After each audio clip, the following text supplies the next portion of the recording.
Good morning, dear students. Class 3rd. Take out your English literature book. Chapter 8. The tease. The tease, जैसे कि नाम से ही clear है, the tease means होता है किसी को परेशान करना, सताना. Okay. The tease is a beautiful poem written by Lillian Holmes. It gives a brief description of the wind. यानी कि ये एक सुंदर कविता है जो कि लिलियन होम्स के द्वारा लिखी हुई है. इसमें हमें हवा के बारे में एक संक्षिप्त विवरण मिलता है, यानी कि हवा के बारे में हम पढ़ेंगे. The speaker has mixed feelings about the wind because while it troubles her in many ways it also helps her. तो देखिए यहाँ पे हवा के साथ में जो स्पीकर है उन्होंने फीलिंग्स को जोड़ा है, भावनाओं को जोड़ा है कि किस तरह से वो एक लड़की को परेशान करती है, कई तरह से परेशान करती है और कई तरह से वो उसकी मदद भी करती है. She calls the wind a tease, इसलिए वो हवा को एक परेशानी बताती है यहाँ पे. Since it annoys her by seizing her head and clutching her hair, however she understands the importance of wind in her day-to-day activities. Okay, so let's start the poem. You are a nuisance, I declare. You tease me so, it isn't fair. You pounce on me from everywhere and seize my head and clutch my hair and tie my clothes in knots and tear the leaves and blossom from the pier. I wish that I could set a snare. Okay, तो देखिए इसमें क्या होता है, यहाँ पे वो बोलती है हवा के लिए कि तुम एक परेशानी हो, एक बाधा हो.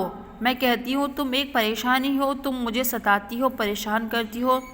क्या यह सही है?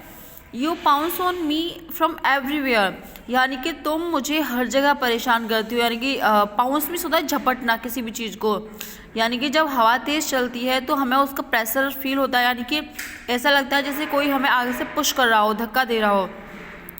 एंड सीज माई हेड, और मेरे जो हेड है, जो मेरी हेड है, यहाँ पे पिक्चर में देखिए आपको क्लियर हो रहा है कि किस तरह से हवा इस लड़की को परेशान कर रही है. उसने अपना जो हेड है वो पकड़ा हुआ है, क्योंकि अगर हवा तेज़ होगी तो ऑब्वियसली वो उसका जो हेड है वो उड़ेगा. तो देखिए उसने अपने हेड को पकड़ा हुआ है. तो देखिए क्या होता है, एंड क्लच माई हेयर, और जो उसके बाल हैं वो भी तेज़ हवा की वजह से उलझ जाते हैं सारे. And tie my clothes in knots and tear, यानी कि तेज़ हवा में उसके कपड़े भी सारे उड़ने लगते हैं. The leaves and blossom from the pear, I wish that I could set a snare. तो आगे वो जो लड़की कहती है जिस तरह से हवा उसे परेशान करती है, किस तरह से जो छोटे छोटे जीव होते हैं, जो छोटे छोटे जानवर होते हैं, वो भी हवा की वजह से परेशान होते हैं जब तेज़ हवा चलती है. छोटे छोटे फूल पत्तियाँ वो सारे झड़ जाते हैं.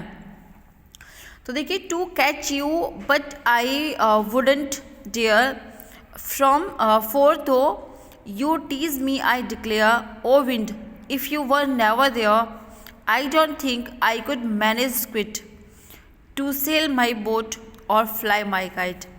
देखिए ये जो यहाँ पे उस लड़की ने हवा के बारे में बताया कि किस तरह से वो उसे परेशान करती है.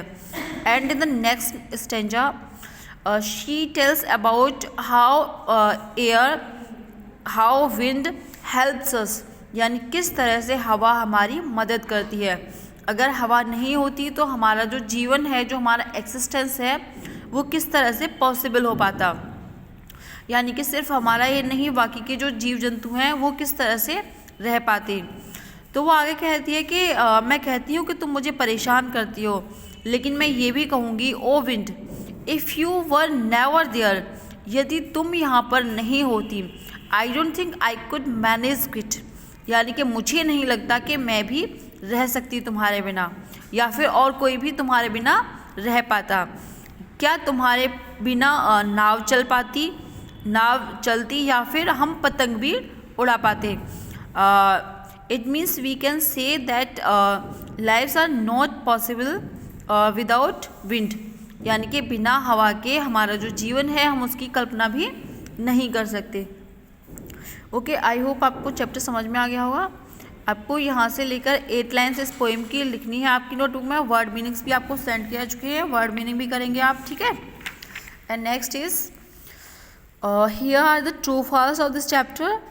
The speaker calls the wind a nuisance. आगे ये जो ट्रू फॉल्स दे रखे हैं आपको खुद से करने हैं।